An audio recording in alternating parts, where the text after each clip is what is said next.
Une concurrence, oui, il y a eu concurrence tout simplement pour, j'allais dire, uniquement la notoriété. Mais maintenant au niveau du sport, ce sont deux sports totalement différents où, j'allais dire, chaque joueur trouve son compte. Il y a une concurrence au niveau du nom. Nous, on fait du rugby 13 sur fauteuil avec vraiment les règles du rugby. Et le wheelchair rugby est pour moi quelque chose qui ne devrait pas s'appeler rugby, puisqu'il n'y a aucune des règles de base du rugby dans le wheelchair rugby. Ils font des passes en avant, il n'y a pas de règle de hors-jeu, ils marquent des essais sans aplatir la balle, il n'y a pas de poteau, ils ont un ballon rond, puisqu'il y a deux publics complètement différents, donc on ne risquera jamais de se faire concurrence. Le seul problème, c'est que par rapport au public et aux gens, l'appellation rugby prête à confusion, parce que le wheelchair rugby, vraiment, c'est pas du rugby. Et le rugby à 13 fauteuils, lui, adapte tous les principes du rugby. On n'a rien contre le wheelchair rugby, si ce n'est son appellation de rugby qui est pour nous une imposture.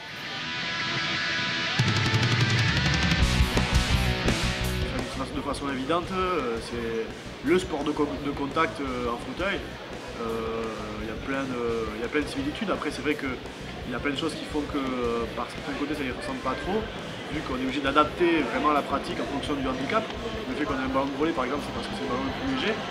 Mais oui, un sport de contact dans lequel on doit marquer des essais, les similitudes pour moi, elles sont là, quoi.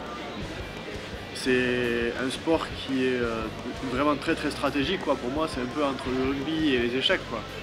Et donc il y a 4 postes sur le terrain et les 4 postes sont hyper importants. Alors, chacun on a un rôle différent sur le terrain, chacun a sa fonction et chacun est utile à toute l'équipe. Il y a une ressemblance avec le rugby à 15 ou à 13 en fauteuil, ou pas en fauteuil, avec valide, surtout par l'esprit du sport, du contact et du fair play de la troisième mi-temps, quoi, parce que c'est avant tout ça, quoi. Le respect des gens et à avancer vers une bonne mentalité, quoi.